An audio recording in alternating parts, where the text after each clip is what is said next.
L'Université évangélique en Afrique, UEA, vient de présenter des approches innovantes et durables de gestion des déchets en ville de Bukavu. C'était lors d'une conférence organisée ce mercredi 18 mars 2026 en marge du mois vert initié par la coopération suisse en collaboration avec les universités, les ONG de la société civile, le média et les artistes.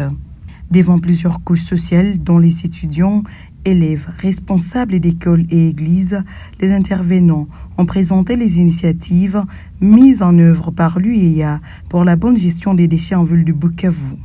Parmi ces initiatives, le professeur Kacho Karoumé présente le projet Fab Lab qui intervient dans la gestion des déchets à travers la fabrication des machines spécialisées dans la séparation et la digitalisation de la gestion des déchets.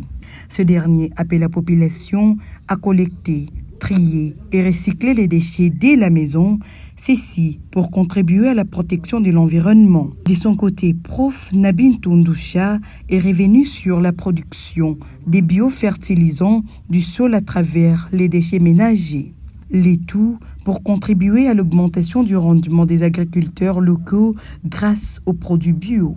Des produits fabriqués dans le cadre du projet Bio-Innovate de la faculté d'agronomie et environnement de l'UEA.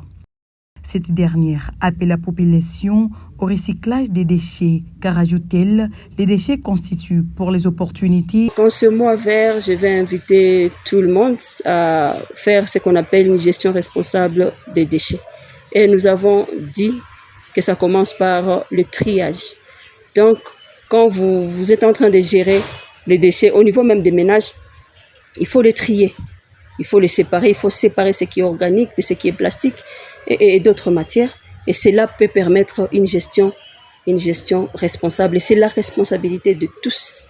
Et nous voulons ici signaler aussi l'implication de femmes dans la gestion et la valorisation des déchets. De son côté, le professeur Gustave Nachiguera a insisté sur les rôles des femmes dans la gestion des déchets en ville du Bukavu.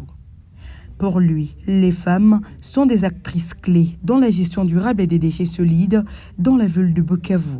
Présent à cette conférence, le directeur de la coopération suisse, M. Thomas Jenach, encourage l'UEA dans ses initiatives pour la protection de l'environnement et appelle la population à contribuer à la protection de l'environnement. La protection de l'environnement ne doit pas seulement être impulsée par notre volonté et nos émotions, elle doit se baser sur des constats scientifiques et des propositions technologiques.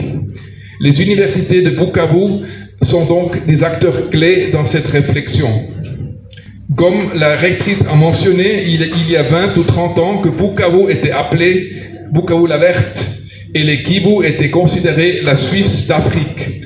C'est d'ailleurs une des raisons que je suis venu à Bukavu parce qu'on m'a dit oui, c'est comme la Suisse, c'est joli. Et c'est vrai, c'est très joli, le lac, les montagnes, mais aussi il y a des aspects de la Suisse qu'il faudrait un peu améliorer, c'est la propreté ou c'est la gestion des déchets. Donc, il est grand temps de restaurer le vrai sens de ces appellations, Bukavu la verte, la Suisse d'Afrique, avec des actions concrètes. Signalons que cette activité s'est clôturée par la visite guidée des différentes initiatives mises en œuvre par l'UEA dans la gestion des déchets en ville de Bukavu et ses environs.